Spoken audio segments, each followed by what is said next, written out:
Hello, PerfBytes listeners. It's your old friend Satan here. You remember me, right? I'm the original founder and innovator of all things evil. That's evil spelled now with a lowercase e dash capital V-I-L. Evil. It's totally mod. Anyway, sometimes I find that even with all my efforts at trying to improve techniques for demonic possession, natural disasters, and even poor food choices, I still find it hard to compete in the marketplace of darkness against some of you in the IT department.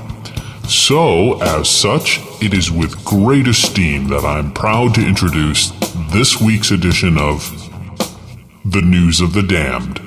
Can you dig it?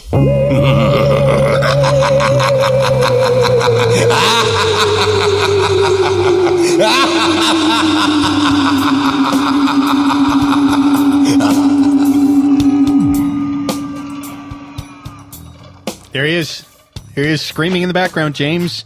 It's time for News of the Damned, the second one in our isolated News of the Damned broadcast, episode number 2. What do you got for us this week? Well, Mark, we have 4 great stories from all over the world. And let's get started with Mount Washington. Mount Washington. Mark, where do you think it's located? It's in Washington. Close. It's in Vancouver. Vancouver, Washington? British Columbia. Oh, the other Vancouver. Yeah. It was very confusing for me too. So Mount Washington, there you go. It doesn't matter. They're Canadians. They're polite. So be it. Yeah. Eh? So anyway, Mount Washington was visited by the snow gods earlier in January, which produced a lot of snow, and people like to ski on Mount Washington. So, of course, there were a lot of people who were looking for tickets and reservations on the slopes. And what do you think happened, Mark? The website took a header.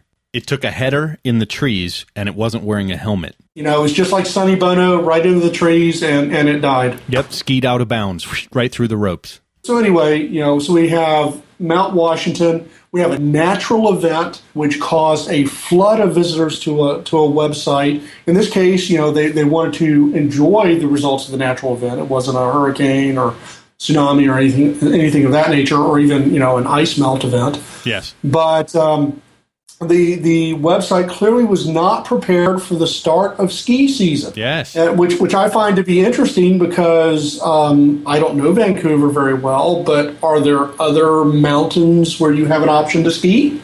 Gee, I think there's Whistler. There's probably 10 other places to ski. There must be something really popular about that one. Maybe it's the cheapest place to go. Or maybe it's the closest. It could be the closest. There you go. Convenience wins. Yeah, but in this case, if the cost of switching was low, they might have lost people who were purchasing season tickets. There you go. So I think if you have an elastic setup of your website, that ski area, that place, they should have a query on the weather channel and the weather forecast. And if the weather goes bad, then if it's in their favor, then they should spin up more virtual machines. They have to put an automation there between the weather and their number of web servers. That's right. If you get a snowstorm warning, go ahead and spin up those extra Amazon instances. Be sure to have your website put on a helmet before it heads on down the hill. That's for sure. Yes, and always make sure that it skis on groomed trails. That's very important. Yes. So, Mark, our next story comes from the United Kingdom. And do you know why it comes from the United Kingdom? No, I don't know. Well, Mark, it's not a News of the Damned episode without a story from the United Kingdom. Normally it's ticketing venues that are falling over or something like that. But we have a little bit of a different take on this in Poole. All right. The city council website of Poole crashed because they've added some seashore cottages. And for the first time in 7 years, they're opening up their waiting list for reservations for these seaside cottages for the summer. So you might expect that people would be interested. They've been waiting for 7 years for this list to open up. And Mark, what do you think happened? I think a couple of the cottages fell into the ocean. No, the cottages did not fall into the ocean. So I guess they were appropriately constructed. But the website clearly could not survive the load. Yes. And as we have seen recently with a lot of websites that were built by non-commercial enterprises, they tend to fall over under quite low load. And in the case of this particular website, we're looking at 3,500 people took out the website. Where is Pool? It's in Dorset. Oh, this is a hoity-toity kind of a place to go visit. Yeah, it's the millionaire's resort of Sandbanks.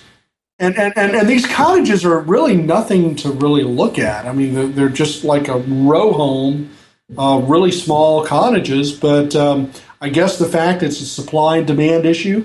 You have all these people that want to go and hobnob with the millionaires. Too much demand, not enough supply. Site go boom. Yeah, exactly. Site goes boom. Nobody's going to be hanging out at the Sunseeker International or, going out to the Hamworthy Outdoor Education Center, which is right near the Pool Yacht Club. I'm looking at Google Maps. Oh, well, maybe we could, meet Mr. Bishop over there for dinner or something. We should. We could have some posh nosh there in the Hamworthy locale. Maybe there's a low rent section we can hang out in or something. So Mark, this last weekend I was speaking with my cousin. She's over in Korea. Yes. And Lunar New Year is coming up. It's a big to do. You got a couple days of holiday. Yes. My cousin said she has, she's going to get tickets on the train and go see her aging Korean grandmother. And she said, and bow to grandma and all that sort of stuff. Yes. Well, evidently this is going on all over Asia and particularly in China, where they're looking at something on the order of 3.6 billion trips are going to occur during this Lunar New Year period. Get out of here. I guess people going from house to house or city to city and back and forth and here and yonder and lions, tigers, and bears, oh my, and everything else like that. So it's like 200 million more than last year. You have people that are getting up at 9 in the morning and they've been doing this for months on end and they can't get a train ticket. You have scalpers getting train tickets and airplane tickets because nobody can get on the sites. Exactly. They're falling over from the load. It's just crazy. That is crazy. But again, ticketing. There are some ticketing agencies out there that know how to do this and they don't go down. Ticketmaster? Ticketmaster has not been on the News of the Damned, I think, in my memory. No, they haven't. But what's really interesting about the Lunar New Year, it's coming every year. They know it's coming. Yeah. It's a plannable event. They know when it's going to occur. They can see from the historical record how the amount of online sales has been increasing year over year over year. I mean, just like Walmart can go back 15 years and they can see exactly what has happened on their web sales, and yet they still cannot keep their sites up. Well, if you know it's coming, find a way to do a lottery. Have a token, a reservation system that you can get in line, get some kind of queue put together, or take some advice from the Ticketmaster guys. Yeah, Ticketmaster, hey, China, target-rich environment, for next year. And the last one is kind of interesting to me on a personal basis. It's an Alzheimer's test website which crashed. So, and the reason why it's interesting to me on a personal basis is I have a family member, my father, who contracted Alzheimer's. He passed away several years ago as a result of the disease. Oh, I didn't know that. I try to forget about it, but it is what it is. Yeah. So there's this Alzheimer's test website which is online. And it delivers a battery of tests to establish a baseline for how you process and how you remember things.